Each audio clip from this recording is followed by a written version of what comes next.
Good morning, everybody. Carmen here with Quality Sewing, and for this week's How Do I, we're going to talk about how do you get professional results when embroidering on towels. So I don't know about you, but towels are a great gift, right? Super easy housewarming, great for weddings. The other thing, as we come into fall here, because right now while we're recording this video, it's August. So as we come into fall, what a great thing to embroider for our kids that are going off to college, right? They might be taking towels with them. And, you know, if you're in a dorm, everybody might have the same blue towel. Really nice if there's some way to identify your kids' towels, right? So lots of different ways that you can use monogramming and different things on towels. So, but I get this question a lot. A lot of people, in fact, a few weeks ago, we had a How Do I? And someone asked, well, I don't understand, how do I embroider on a towel, right? Because towels can be a little bit intimidating. So I have a towel right here that we're going to embroider on. But the reason why towels can be intimidating is, one, you don't want to get hoop burn. And if you've never heard of hoop burn, what hoop burn is where like the embroidery frame leaves like a permanent mark. So we want to avoid hoop burn, right? We don't want that. We want the towel to look like it was professionally embroidered, not like we did it at home, because I think that's the goal of all of our home sewing, right? We want people to know that we've given them a beautiful handmade gift, but we want it to look perfect and professional. Okay, so that's one. The other issue that a lot of people have when they're embroidering on towels is because towels have naps, so I purposely picked a towel here that has some nap to demonstrate on it today, that the embroidery gets lost inside the nap of the fabric. Now the techniques we're going to use today also work well for polar fleece. For any of those fabrics that have some nap, have some density, that you're trying to help make sure that that embroidery design stays on the top. So what we're going to do today is we're just going to sort of go through how I would set up to embroider on this towel. I do have a finished towel that I'll get to show you at the end. And we're just going to take a step by step through all of the different ways to be successful and the tools that I use to help me be successful. So let's get started. So the first thing, we're going to go over here and we're going to talk about stabilizer. So the very first thing is I have my hoop here, okay? And we know I already have a towel, right? So I have a towel, I have a hoop, and I know I'm going to do some monogramming. So here is my 5x7 hoop, which is big enough for this project. And what I have here is called Perfect Stick. Now, Perfect Stick is, let me get it so you can sort of see it here, Perfect Stick Tearaway by Floriani. This is a pressure-sensitive stabilizer. So what that means is it has I don't want to lose it off the side of my table here. It has one side that is sticky. So the first thing I always do before I hoop it, and of course now because this is live, it's going to take me a minute to find it. There we go. Is I make sure I know what side is sticky, because I know this is going to sound silly, but I have literally so many times hooped this the wrong way and had the paper side up and not the sticky side. So here is the sticky side. So we know we want to have the sticky side. That's where my fabric is going to go. So we want that to be up, okay, right? So I have it here. I'm going to hoop this. So the reason why we want to hoop this is because now this is how we're going to prevent that hoop burn. So you can see here I'm using one of these great anti-slip mats. This is called a Grippy grid. It's by OESD. It's amazing because now as I'm hooping, did you see how easy that was as I put my inner frame in? My hoop didn't go anywhere because I have this amazing silicone mat, so my hoop doesn't shift and slide. So if you have an issue anytime you're hooping, a Grippy grid is great for that. Now the next thing we're going to do is we need to expose that. I'm going to tighten my hoop quick, of course. We need to expose that sticky spot. So I'm going to use the Perfect scoring tool. Now this thing has been a game changer for me. I used to always just use scissors, right? I would just go whoosh, whoosh. But guess what happens sometimes? I'd accidentally score all the way through my fabric or through my stabilizer rather, right? This isn't really fabric, but this guy is awesome. You just use the little thing here, and then because it has a little spot here, boom, really easy to pull this up. I think you can see that there. I love the flat edge, and I have yet to accidentally like cut all the way through my stabilizer with this new tool. I am super in love with it because it prevents me from wasting stabilizer. So I have gotten all of this stabilizer off. Now this is all tacky. So now we're going to grab my, we're going to grab the towel here. Let me see so you can see it. Here, we'll just, yes, the towel. Okay, we're grabbing the towel here. Now what I'm going to do with this towel is I'm going to actually fold it in half because I want this to be centered. Okay, but obviously I want the design to be on the top. So then I'm going to lay it in here. And as I lay it down here, right, I'm gonna line this up. I have little notches on my hoop here, so that way this is centered.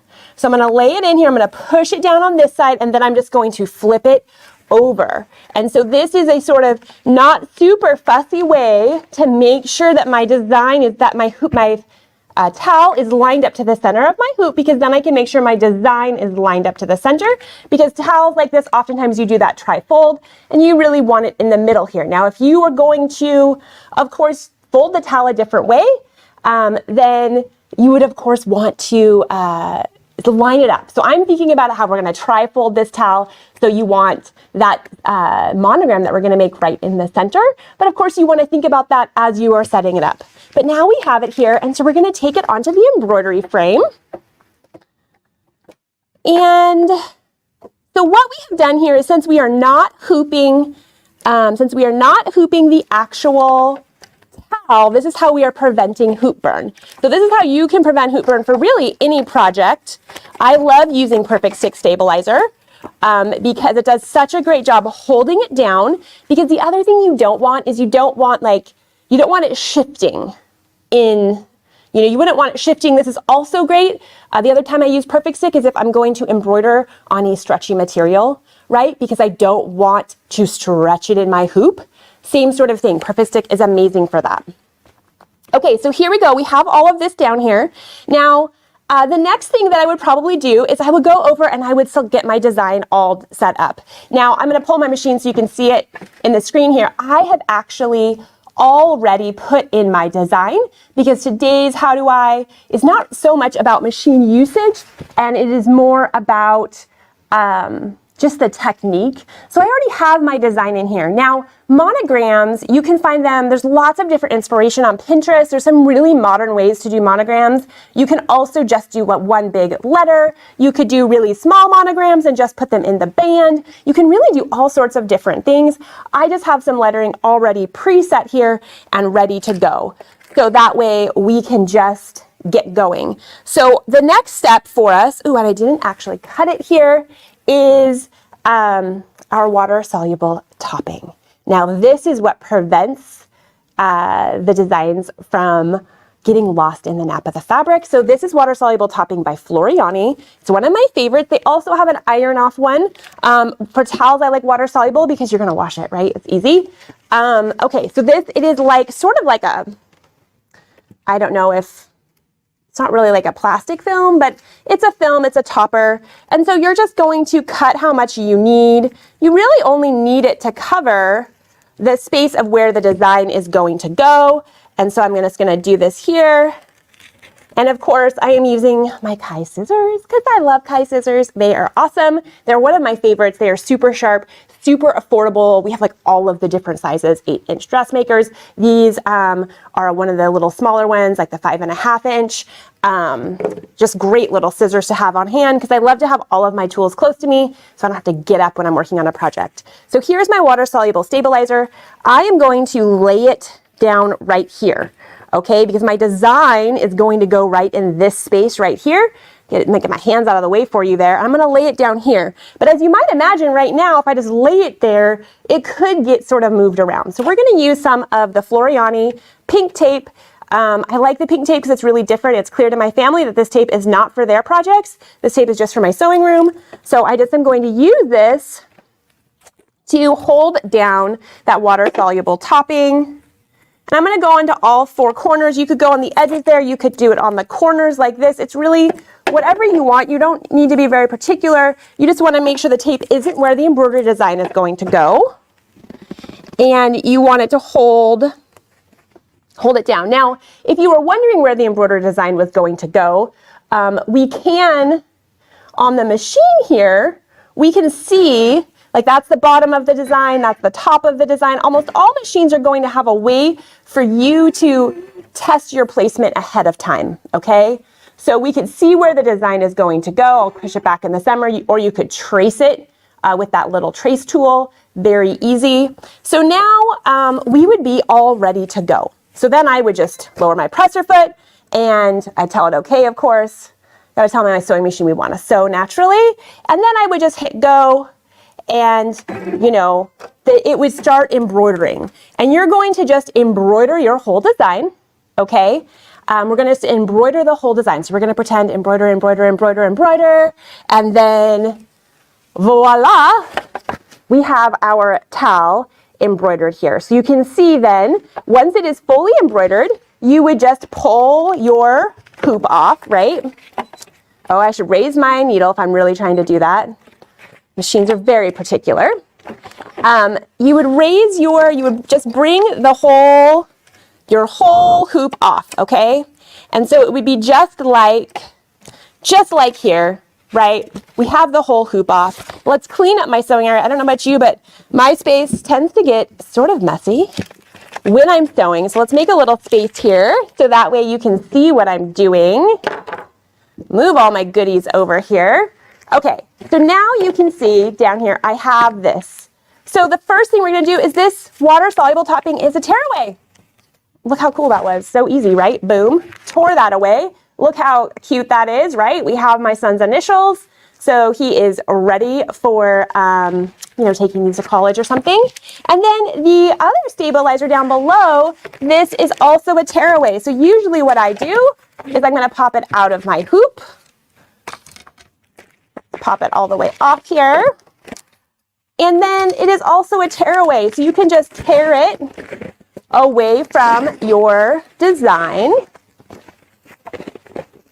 And you could trim it all the way down or just tear it. Normally what I would probably do in like real life is I would, I'm going to actually get fussy and I'm going to get rid of all of that stabilizer. You can't quite see it there. All of that stabilizer that's back here, you would pull it away. The top here, I would probably, use some of my little scissors. Like this is a fun little set from Floriani that has all different types of scissors. I love the little scissors that have like a little edge. You can't quite see it, but have a little curved edge here, something like this, or these little snips. And I would take one of these too, and then I would trim my little jump stitches. I'd pull out the rest of the wash away stabilizer that's on top. And then if we flip this around here, you can see that we have made, let's just pull it up this way. Maybe we'll turn it over here. You can see that we've made a beautiful little towel that is all ready. And you can sort of see like there's a little bit more of that stabilizer. You can probably see that little bit of shininess. But just like that, we have embroidered on a towel. Super easy. We have prevented hoop burn. There's no hoop burn on this towel. You can see the design. It's laying beautifully flat on top. Super easy to do. And of course, you can do all sorts of different types. There's all different ways to do monogramming on towels. You could put it on the band here. You could do it here. You could do something fun in a corner. All of those things work. All of those things work with this setup where you use that stabilizer. Now, someone just asked, where did we get this Grippy mat? Well, guess what? Quality Sewing and Vacuum sells these. You can go to our website, qualitysewing.com, and we have all of the different things that I have talked about today. The Grippy mat, this fun, amazing cutaway stabilizer, this perfect stick. Sorry, it's not even cutaway.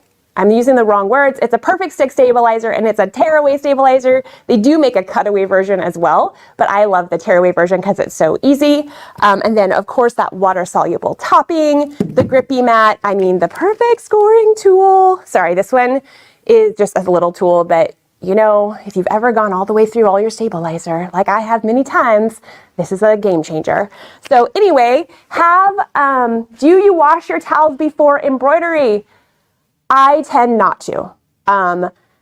Generally, if you buy a high quality towel, it's not going to shrink too much or anything. If you are worried about the towel shrinking, by all means, wash it ahead of time. That is true of any fabric. If you're worried about it shrinking, wash it first, because then the shrinking has happened before you embroider on it. Because of course, if the towel shrinks a lot and you have embroidery on it, it might sort of pucker the embroidery. So, washing it is not a bad idea. I do not always wash my towels ahead of time before I embroider, but it's really up to you. If you want to be super safe, of course, wash it. But sometimes I just need to make a quick gift, so I don't wash it. Yes, any other questions? I love all these questions today. Thanks so much for joining us. If you have any more questions, just post here. We do always check our comments throughout the year. So even if you're not watching this live, we are happy to answer questions. We love hearing from you. We are here every week on Tuesdays at 10 a.m. Pacific time for a different How Do I, where we show you different tips and tricks for different sewing techniques. And of course, we show you all the cool things that make it easier for you to be successful when sewing, quilting, and embroidering. Have a great day.